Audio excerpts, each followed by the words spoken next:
Lieutenant general Faiz Hamid कसूरवार करार 14 साल कैद बामुशक्कत की सजा सुना दी गई है। बोल न्यूज से गुफ्तगू करते हुए सीनियर एंकर पर्सन बतूल राजपूत, सीनियर तज्जियाकार एहतशामुल हक, माहिर कानून हाफिज एहसान अहमद और राजा खालिद ने कहा कि सजा के फैसले में मुकम्मल तौर पर इंसाफ के तकाजे पूरे किए गए हैं।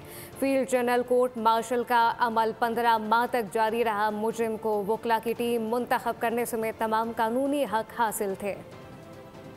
इससे आप ये अंदाज़ा लगा सकते हैं कि जो एस्टेब्लिशमेंट है या रियासत है उसके बारे में जो आमतौर पे एक तरफा तासुर होता है कि वो सिर्फ पॉलिटिक्स को इम्प्रूव करवाना चाहते हैं या मीडिया को कंट्रोल करना चाहते हैं। तासुर है जिसे हम डिस्कशन करते हैं, लेकिन मैं इस सजा के बाद हाउस और होती है वो मुकम्मल तौर पर रियासत में इख्तियार की है और जो करते हैं क्लियरली कहा गया है कि पाकिस्तान अब एक हार्ड स्टेट की तरह एस्पेक्ट्स हैं। 15 माह के अंदर अगर ये सारी एक्सरसाइज हुई है तो इसके अंदर मैं समझता हूँ कि ना हेस्ट किया गया है और सारी चीजें जो लॉ के मुताबिक है उनको कंसीडर किया गया है। सुप्रीम कोर्ट की जजमेंट्स जो इस तरह के ऑब्जर्वेशन आई थी उन सारों को कंसीडर करके एक जो फैसला जो है वो किया गया है। जो फोरम जिसने उसका ट्रायल किया वो कॉम्पिटेंट नहीं था ट्रायल करने का, या कोई बदनीयती थी। बदनीयती भी मुझे इस पर कतई नजर नहीं आती। अगर बदनीयती होती बहुत पहले ये मामला बुक हो चुका होता। तो उन्होंने बिल्कुल फेयर अपॉर्चुनिटी दी, फेयर ट्रायल का मौका दिया, सफाई की शहादत का मौका दिया और article 10A of the constitution of Pakistan की जो रिक्वायरमेंट्स हैं उन्हें फुलफिल करने के बाद उन्हें फिर आज सजा दी गई।